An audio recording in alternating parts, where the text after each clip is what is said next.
بیماری ها هم دو نوعه.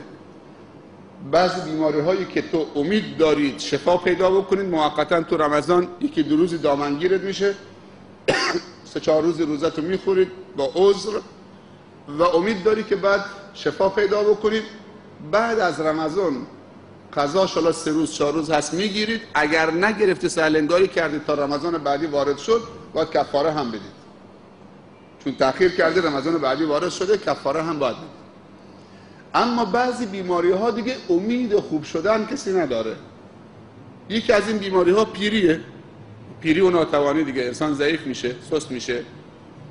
اونهایی که پیر از کار افتاده هستن و طاقت ندارن و تحمل روزه ندارن، دیگه روزه براشون نیست، چون امید ندارن که دیگه جوانتر بشن، حالشون بهتر بشه.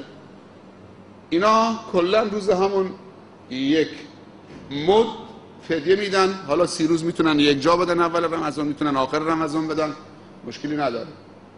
روز 1 کیلو بدن، 30 کیلو.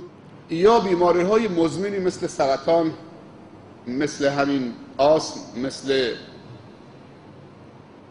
اونایی که کلیهشون از دست دادن مشکل دارن دیگه، خود تشخیص دکتره که این بیماری تا آخر عمر همراهش هست و مشکل داره. اینا روز 1 کیلو فدیه میدن دیگه، روزه براشون نیست. اما زن باردار تو ماه 7 و 8 و 9 که بهش فشار میاد میتونه روزشو بخوره. خیلی خواهرها مؤمنن، خدا ترسن، میترسن روزشون بخورن. خب بالاخره مادر باید تقویت بشه تا اون جنین رشد بکنه.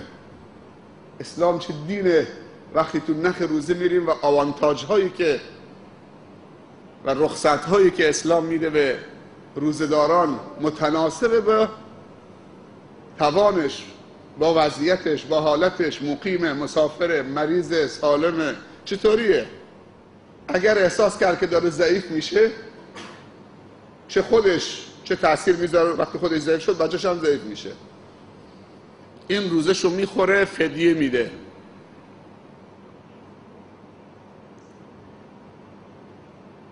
اگر که بچه رو شیر میداد دوباره همین حالت، احساس میکرد که ضعیف داره میشه، دوباره همین حالت، میتونه فدیه بده.